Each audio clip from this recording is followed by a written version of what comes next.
सुमेरी महेश ही कहे निहोरी, विनती सुनहु सदा से मोरी। आशुतोष तुम अवडर दानी, आरती हरऊ दीन जनु जानी। श्री राम जय जय राम। शोक के विशेष वश होने के कारण राजा दशरथ जी कुछ नहीं कह सकते। वे बार बार श्री रामचंद्र जी को हृदय से लगाते हैं और मन में ब्रह्मा जी को मनाते हैं कि जिससे श्री रघुनाथ जी वन को न जाएं।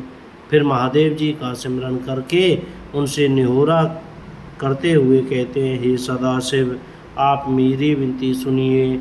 आप आशुतोष शीघ्र प्रसन्न होने वाले, अवडरदानी मुँह मांगा दे डालने वाले हैं। अतः मुझे अपना दीन सेवक जानकर मेरे दुख को दूर कीजिए। आप प्रेरक रूप से सबके हृदय में हैं। आप श्री रामचंद्र जी को ऐसी बुद्धि दीजिए जिससे वे मेरे वचन को त्याग कर और शील स्नेह को छोड़कर घर ही में रह जाएं। जगत में चाहे अपयश हो जाए हो और श्रेयस नष्ट हो जाए, चाहे नया पाप होने से मैं नरक में गिरूं अथवा स्वर्ग चला जाए, पूर्ण पुण्यों के फलस्वरूप मिलने वाला स्वर्ग चाहे मुझे न मिले, और भी सब प्रकार के दूसरे दुख आप मुझसे सहन करा लें, पर श्री रामचंद्र जी मेरी आँखों की ओट न हों। राजा मन ही मन इस प्रकार विचार कर रहे हैं, बोलते नहीं। उनका मन पीपल के पत्ते की तरह डोल रहा है।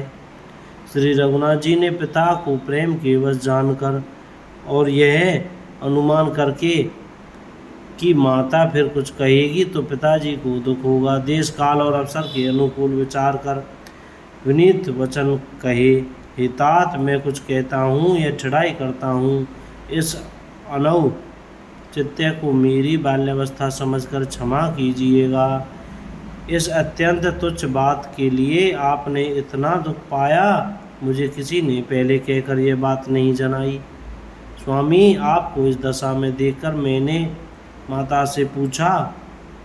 उनसे सारा प्रसंग सुनकर मेरे सब अंग शीतल हो गए, मुझे बड़ी प्रसन्नता हुई।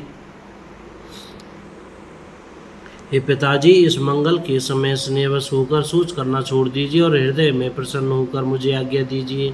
यह कहते हुए प्रभु श्री रामचंद्र जी सर्वांग पुलकित हो गए। उन्होंने फिर कहा, इस पृथ्वी तल पर उसका जन्म धन्य है जिसके चरित्र सुनकर पिता को परम आनंद हो, जिसको माता पिता प्राणों के समान प्रिय हैं।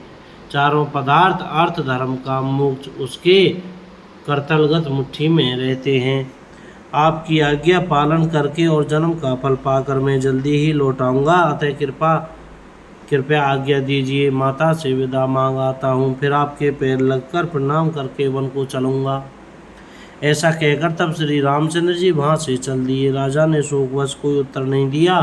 वह बहुत ही तीखी अप्रिय बात नगर भर में इतनी जल्दी फैल गई मानो डंक मारते ही बिच्छू का विष सारे शरीर में चढ़ गया हो।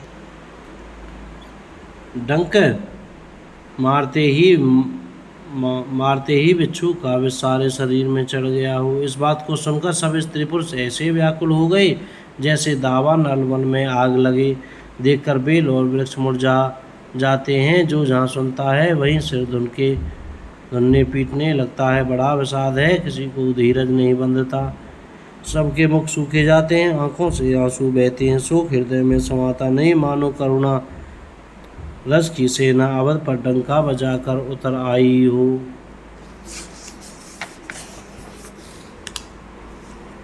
सब मेल मिल गए थे, सब संयोग ठीक हो गए थे। इतने में ही विधाता ने बात बिगाड़ दी। जहाँ तहाँ लोग की कई को गाली दे रहे हैं। इस पापिन को क्या सूझ पड़ा जो इसने छाए घर पर आग रख दी। यह अपने हाथ से अपनी आँखों को निकालकर आँखों के बिना ही देखना चाहती है और अमृत फेंक कर विष चखना चाहती है। यह कुटिल कठोर दुर्बुद्धि और अभाग्नि की कई रघुवंश रूपी बाँस के वन के लिए अग्नि हो गई। पत्ते पर बैठकर इसने पेड़ को काट डाला। सुख में शोक का ठाठ ठटक कर रख दिया। श्री रामचंद्र जी इसे सदा प्राणों के समान प्रिय थे, फिर भी न जाने किस कारण इसने यह कुटिलता ठानी।